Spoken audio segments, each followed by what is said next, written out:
I thought I was simply wrapping a birthday present for my son, smoothing the tape, tying the ribbon, imagining the look on his face when he saw the laptop I had spent 3 months saving up for. I had no idea that by the time that evening was over, I would be standing in my own living room, watching my husband hand my son's gift to someone else's child, with a smile I had never seen him wear before, wide, easy, completely unbothered by the devastation on my face. That laptop was not just a machine. It was 3 months of double shifts, skipped lunches, and one canceled dentist appointment that I kept putting off because every spare dollar went into an envelope marked Daniel's birthday.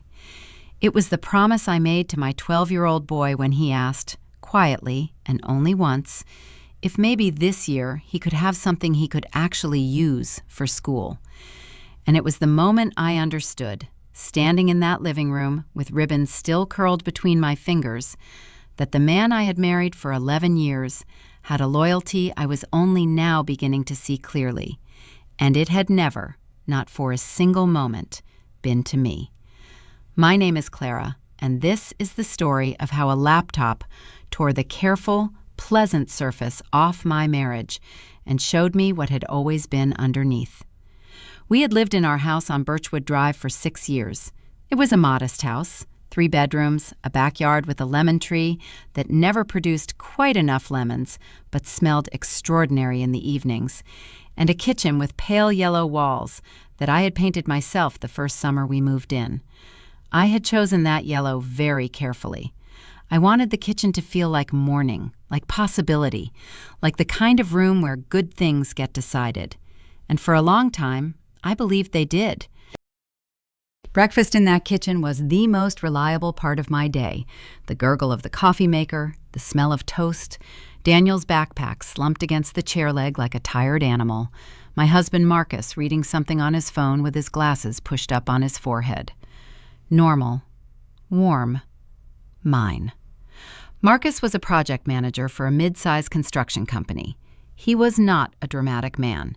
He didn't raise his voice, didn't slam doors, didn't make speeches. He communicated in a kind of gentle, reasonable fog, always calm, always measured, always finding the middle ground between any two positions. I had fallen in love with that quality once. In the early years, when everything felt fragile and new, his steadiness had felt like shelter. He was the kind of man who remembered to buy milk without being asked, who fixed the sticky drawer in the bathroom cabinet even though it had been sticky for 2 years, who always took the bins out the night before collection. He was reliable in the way that good shoes are reliable. You stop noticing them until they hurt you, and then you can't think about anything else.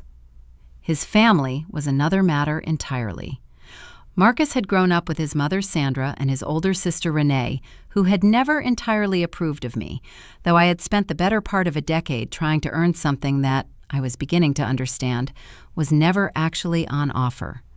Renee had 3 children, a teenage daughter and 2 younger boys, and she had been going through what Marcus described as a rough patch for approximately the entire time I had known her.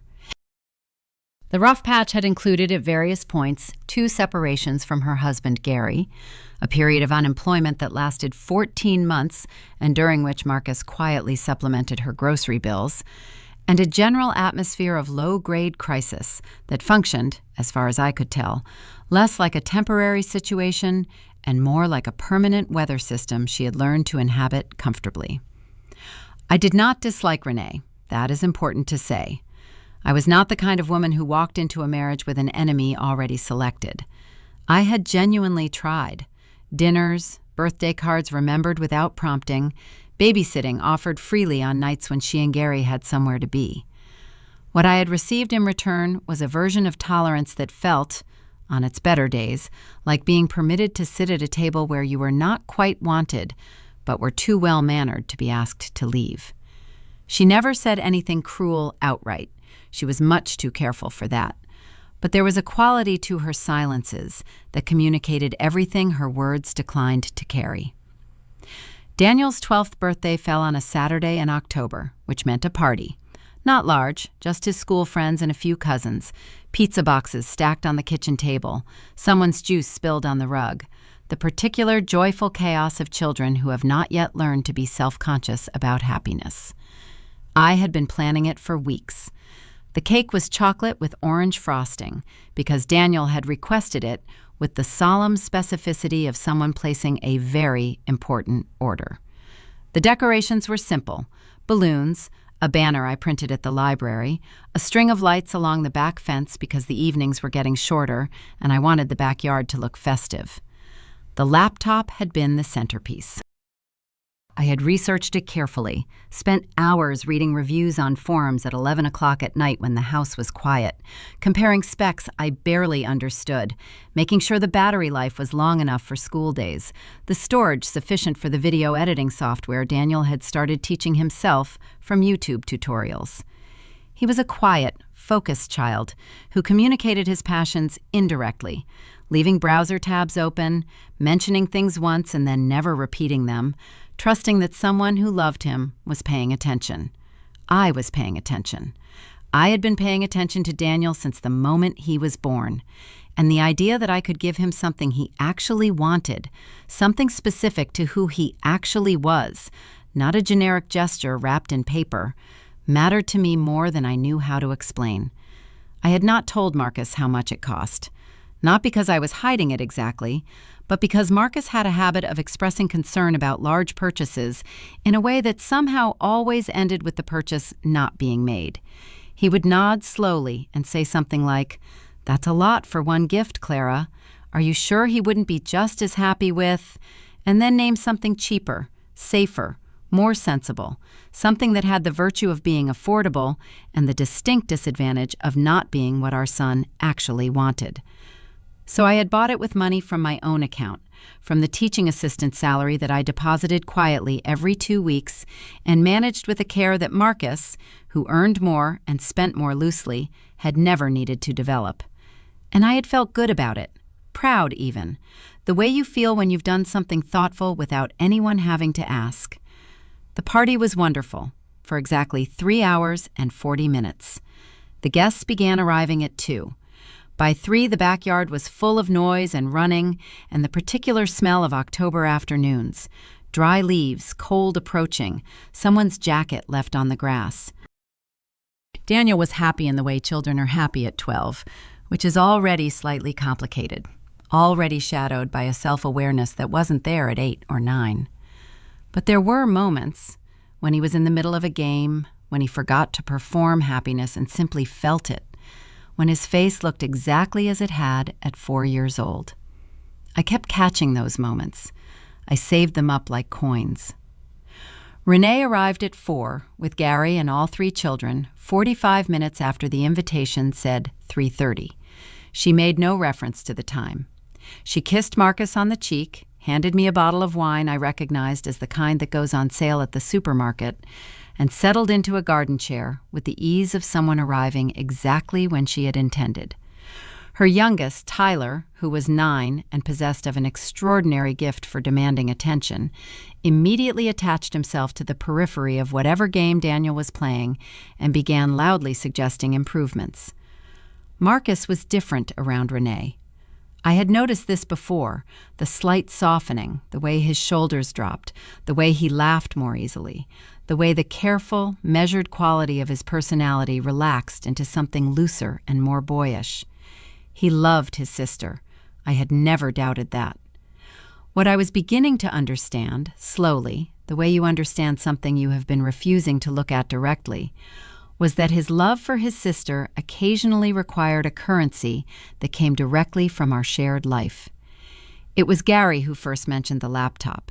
He had wandered into the kitchen where I was cutting the cake, and he stood in the doorway with his hands in his pockets the way Gary always stood, like a man who wasn't sure whether he was coming or going. "Tyler's been having a rough time at school," he said, conversationally, looking at nothing in particular. "Needs a computer for his assignments. Renee's been looking, but they're so expensive." I made the appropriate sympathetic noises.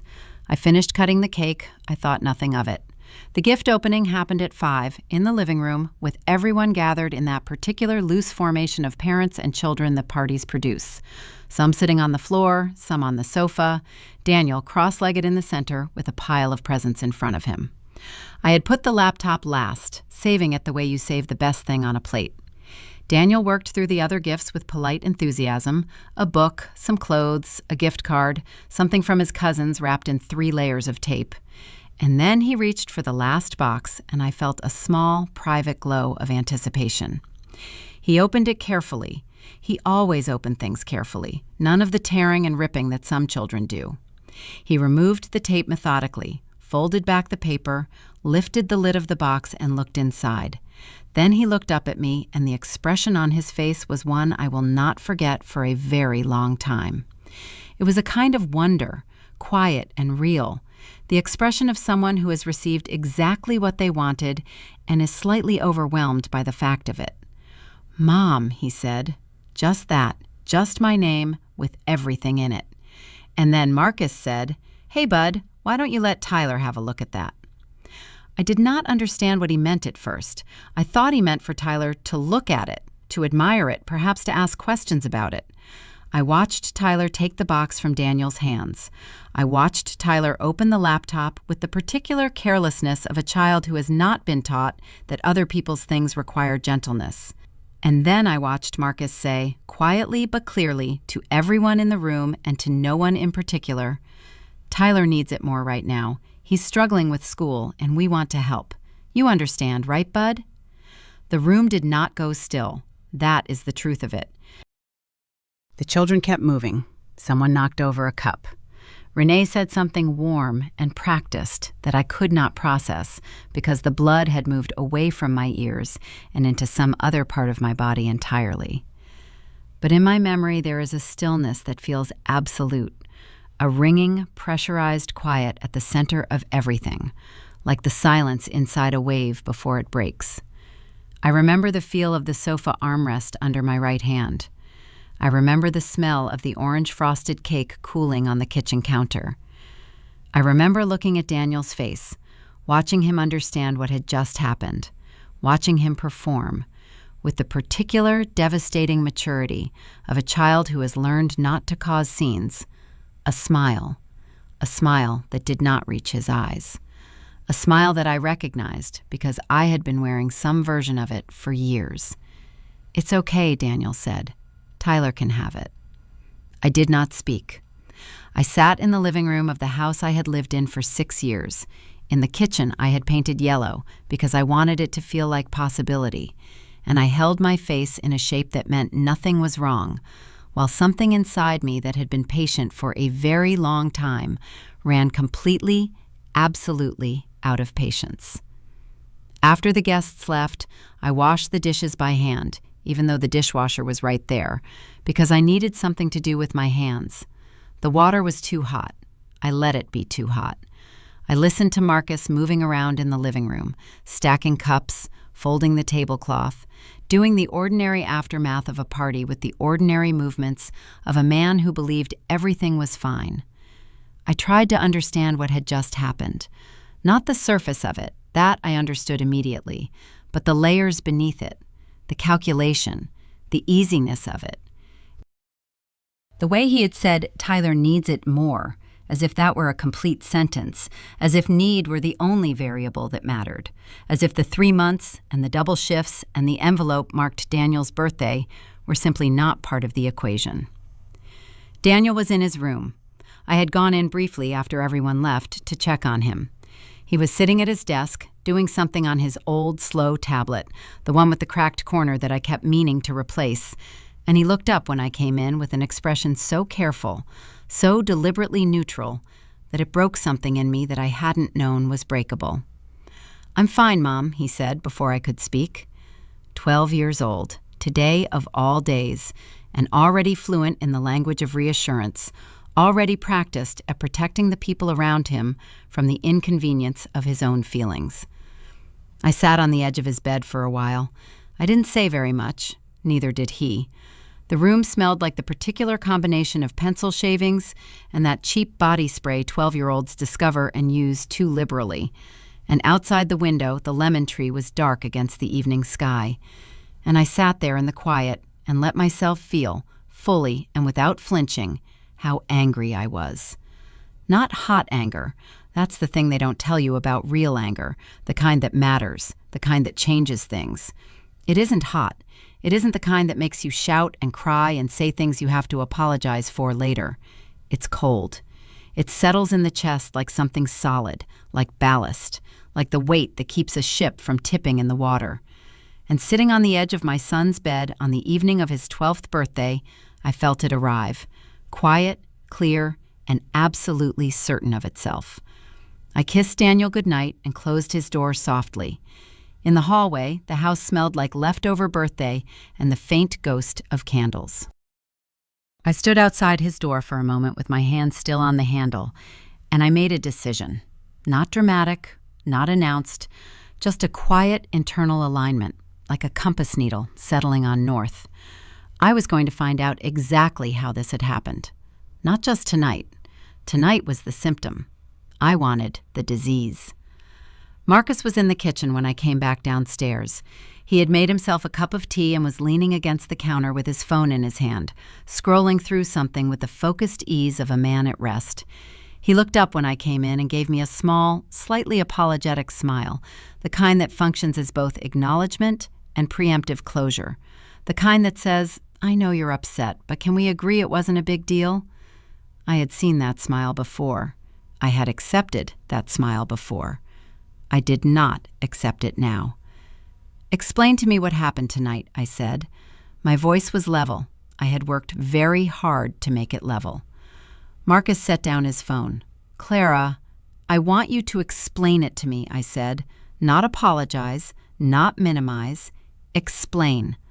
I bought that laptop for Daniel with my money from my account with 3 months of my salary, and you gave it to Tyler in front of everyone, in front of our son." I paused. "I want to understand how you made that decision." He was quiet for a moment. In the silence, the refrigerator hummed. Outside, a car passed on Birchwood Drive, its headlights sweeping briefly across the kitchen window.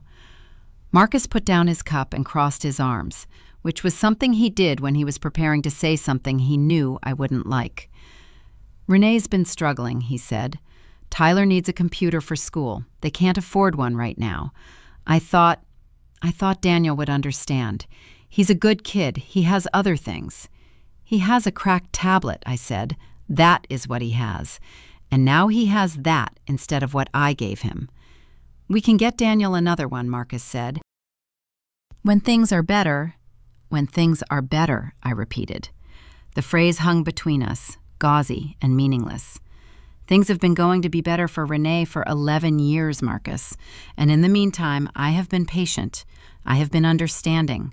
I have made room." I looked at him steadily.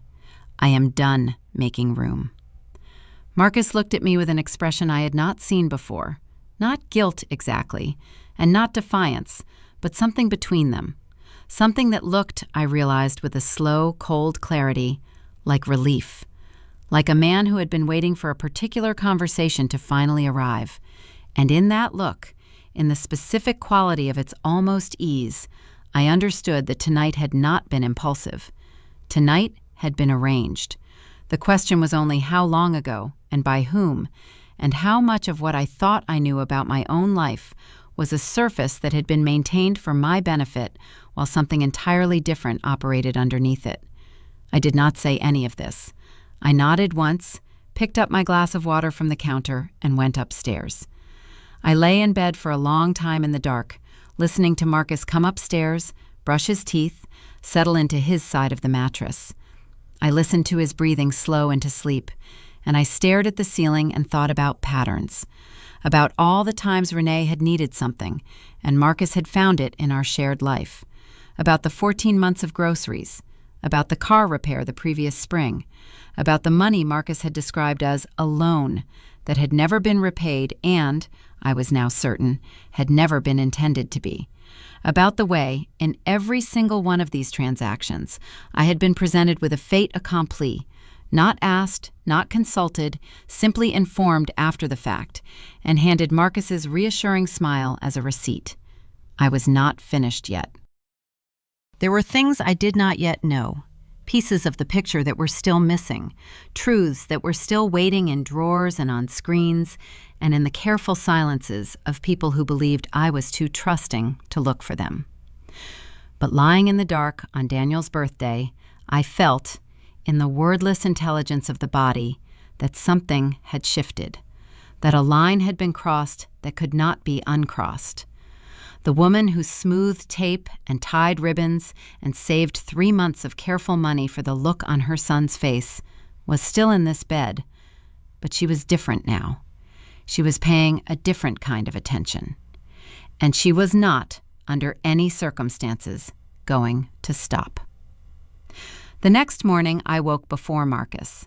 I did this deliberately, lay still until I heard his breathing shift into the lighter register that meant he was close to waking. And then I got up quietly and went downstairs. I made coffee.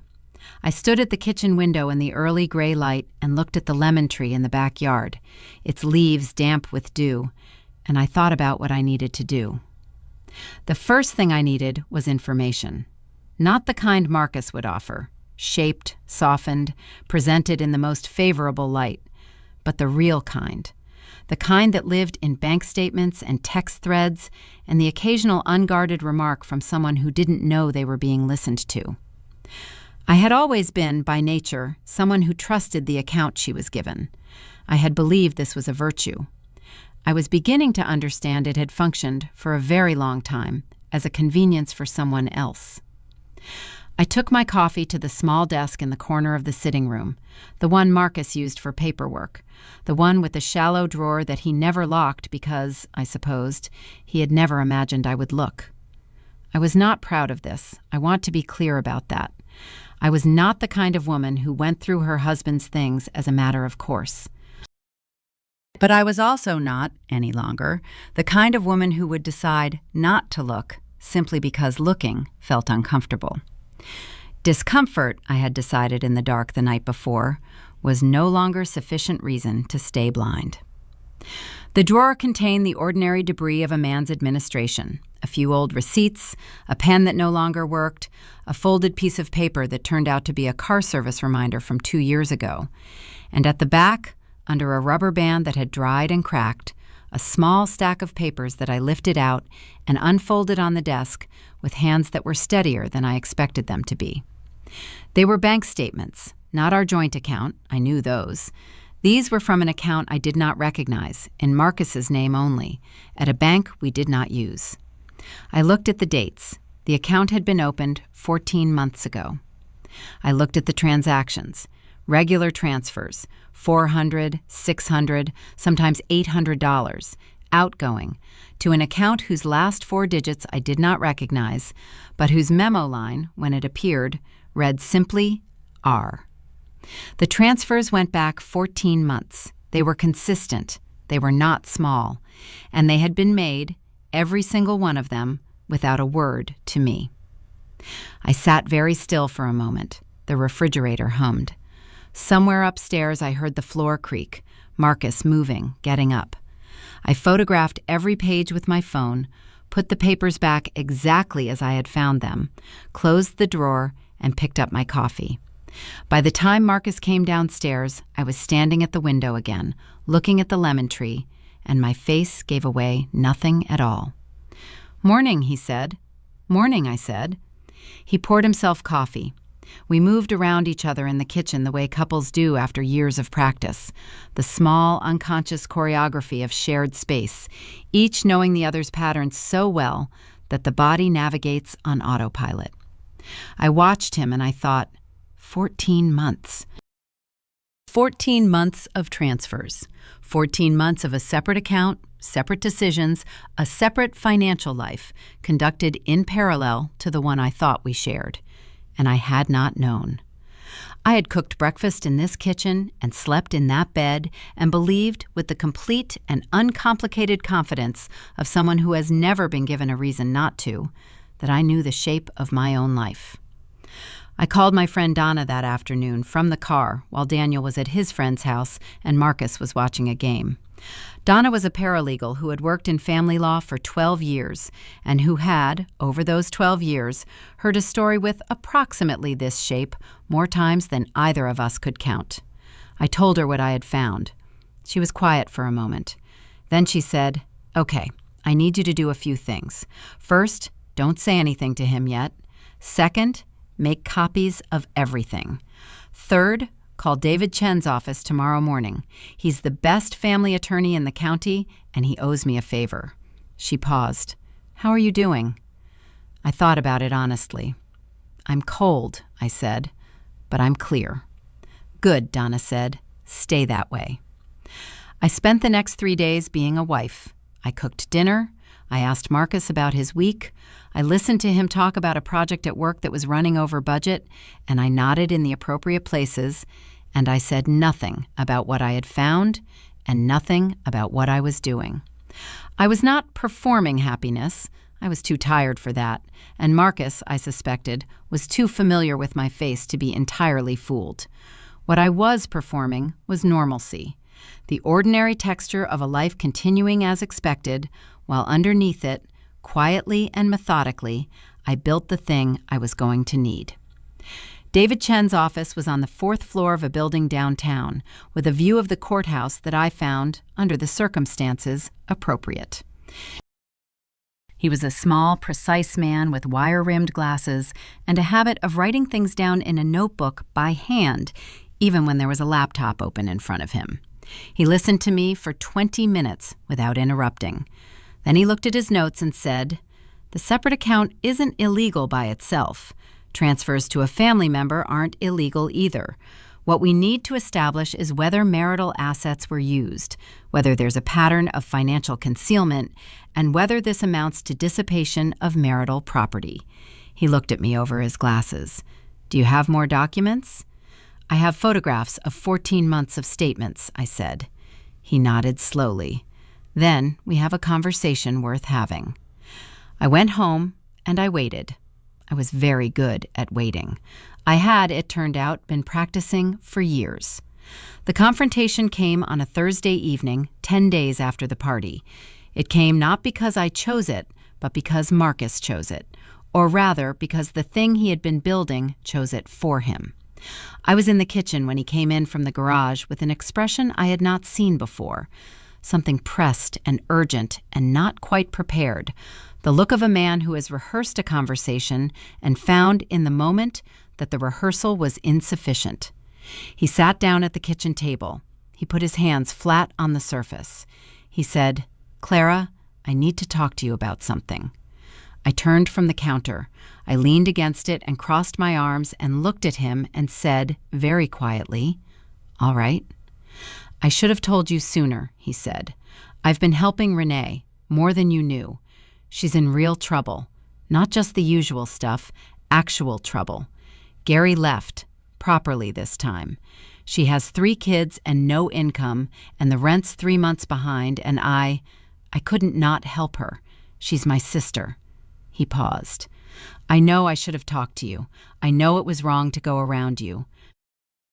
But every time I thought about telling you, I thought about how you'd react, and How I'd react," I said. "You've never been close to my family," he said carefully. "You've always kept a distance, and I didn't want another argument about—" "Marcus," I said, "stop." My voice was so even it surprised even me. "I'm going to tell you what I know, and I need you to let me finish. I know about the account at First Meridian. I know about the 14 months of transfers. I know that you have been moving money, our money from the household account that you've been supplementing with your salary to make the balance look normal, to Renee, without my knowledge and without my consent. I know that this is not the first time, and I know that what happened at Daniel's party was not an impulse. It was the latest in a very long pattern." I paused. "What I don't know yet is how much, but I'm going to find out." The color left Marcus's face in a way that was almost clinical to watch.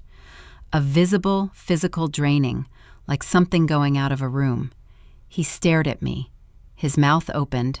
No words came. And I saw it again, that thing I had seen in his face the night of the party. The relief, complicated now by something else. Something that looked like the particular fear of a man who has been found out and does not yet know how much has been found. "How did you—" he started. "It doesn't matter how," I said. "What matters is what happens next." What I had not anticipated, what no amount of cold clarity and preparation had quite readied me for, was what came next. Not from Marcus, from Sandra. Marcus's mother had been a quiet presence in our marriage, smaller and less overtly difficult than Renee, content mostly to occupy the background of family gatherings and deliver opinions in the form of gentle questions. "Are you sure that's what you want, dear?" And "I always think it's worth considering." And the classic, "I just want everyone to be happy." She was 71 and lived 20 minutes away and called Marcus every Sunday at noon, a call that lasted exactly as long as he stood in the back garden away from me to take it. I had always attributed this to ordinary privacy. I had been wrong about that, as it turned out, along with several other things. She arrived the following Saturday morning, unannounced, while Marcus was upstairs and Daniel was at soccer. I opened the door, and there she was, small, neat, in her good coat, with her handbag held in front of her in both hands like a shield. She smiled at me. The smile did not reach her eyes. "Clara, dear," she said, "may I come in?" I stepped back. She came in. She looked around the hallway with an expression that managed to convey both familiarity and proprietorship, the look of someone examining something they consider, in some fundamental sense, theirs. I watched her do it, and I thought, of course, of course. "I wanted to come and speak with you," she said, sitting down in the living room with the unhurried calm of someone who had scripted this. Woman to woman, about the family. She folded her hands in her lap. "Marcus is very worried. He tells me you've been looking through his private papers, that you've been involving lawyers." She paused.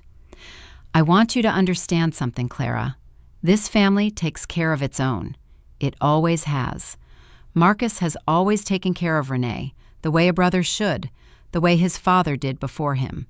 It's not something that's going to change." Another pause, weighted, deliberate. "And I want you to think very carefully about whether you want to be the kind of person who stands in the way of that." I looked at her for a long moment. I thought about the 10 days I had spent being careful, being patient, building the case that David Chen had called very solid. I thought about Daniel in his room with his cracked tablet. I thought about the envelope marked Daniel's birthday and the 3 months of skipped lunches, and the look on my son's face when he understood that someone had decided his happiness was less important than someone else's convenience.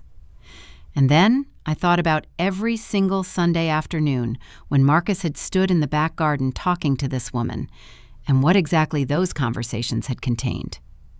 "Sandra," I said, "how long have you known about the account?" She blinked once. It was almost imperceptible. Almost.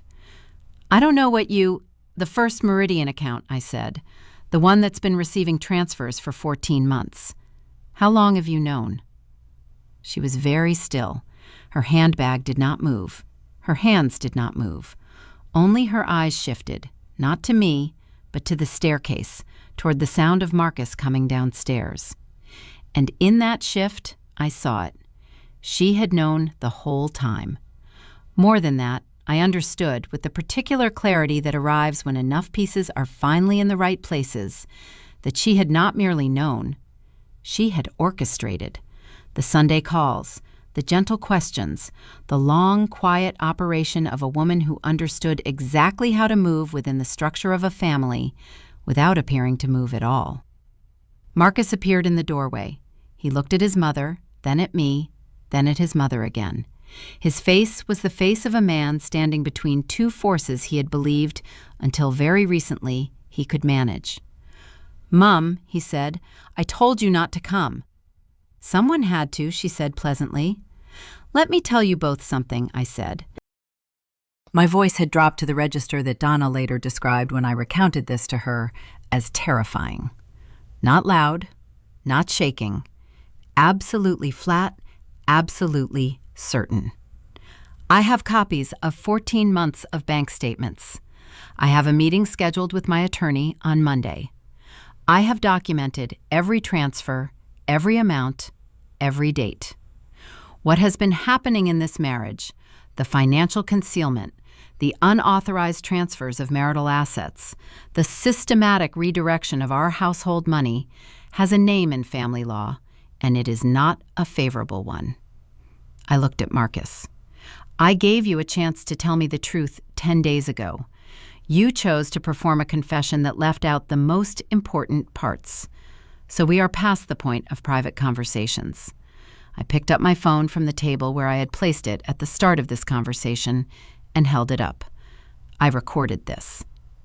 Sandra's composure, which had been impressive up to this point, developed its first visible crack. Her chin lifted. "You had no right. I had every right," I said. "This is my home. These are my finances. This is my son who sat in this room on his birthday and watched his gift taken from his hands. I am not angry. I am organized. There is a difference, and the difference matters."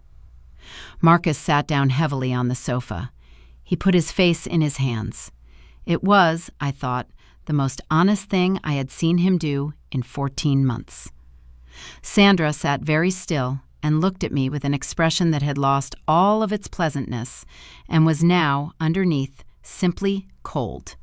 The true face of a woman who had been maneuvering for years and had, finally, been maneuvered around. "What do you want?" Marcus said from behind his hands. "I want full financial disclosure," I said. "Every account, every transfer, every amount. I want it prepared by your accountant and provided to my attorney by the end of next week. And then, depending on what that documentation shows, we will decide together, with our attorneys present, what happens next." I paused.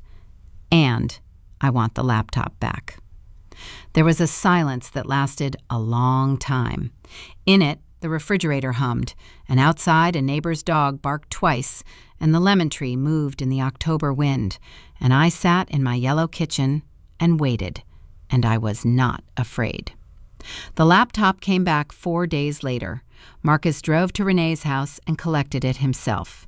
He told me Renee had been furious. He told me his mother had not spoken to him since Saturday. He told me all of this with the slightly dazed quality of a man who is still recalibrating, still reassembling his understanding of his own life. I listened. I did not comfort him. Comforting him was not, I had decided, my current function. The financial disclosure revealed $22,000. That was the total. $22,000 transferred over 14 months to Renee, funded by a combination of Marcus's salary supplementation and, in 4 instances, direct transfers from our joint savings account. David Chen called it significant. He said we had grounds. He said the question was what I wanted to do with those grounds. I thought about it for a week. I thought about it in the mornings at the kitchen window and in the evenings sitting on the back step with my coffee, watching the lemon tree. I thought about Daniel, who had noticed that things in the house were different, quieter, more careful, and who had asked me once, with the directness that 12-year-olds deploy when they have decided to stop pretending not to notice something, "Are you and Dad okay?" I had told him the truth, in the version appropriate for 12 years old, that we were working through something, that I was fine, that he did not need to worry.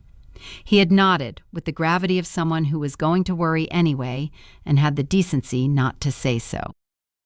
What I decided in the end was this. I was not interested in destruction. I was interested in honesty. I was interested in a marriage that functioned as a partnership, if such a thing was still possible, or, if it was not, in an exit that was fair, documented, and conducted with the kind of clarity that meant Daniel would never have to navigate the wreckage of 2 parents who had let their private war become his problem. I told David Chen this. He nodded and began drafting what he called a post-nuptial financial agreement, a formal legal structure that required full disclosure of any financial gifts to family members above a certain threshold, required joint consent for transfers from shared accounts, and established, in plain language, that the money I earned was mine to direct toward my son without interference. Marcus signed it. He signed it, I believe, because he was genuinely sorry. Not sorry in the way that means, sorry I got caught, but sorry in the slower, heavier way that means, sorry I became someone who needed catching. He went to therapy. He set limits, for the first time in his adult life, with his mother and his sister. Limits that cost him more than I think I will ever fully understand, because the cost of limits is always proportional to the size of what you've been carrying without them.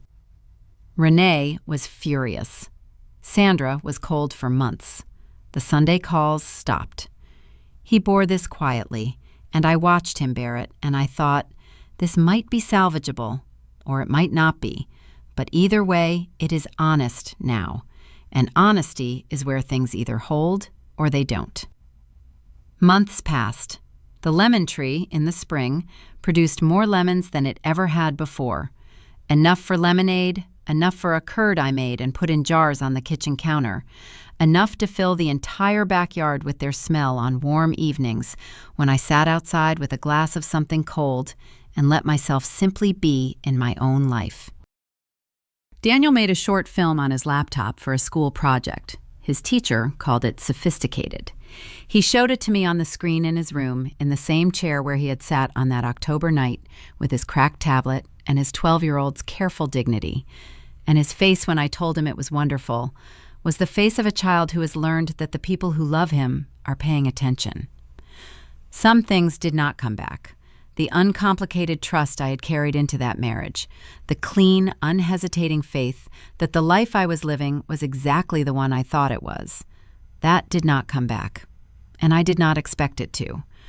What came instead was something more useful, a different kind of knowing, the kind that has been tested and found its own edges, the kind that knows what it will and will not accept, and says so, and means it.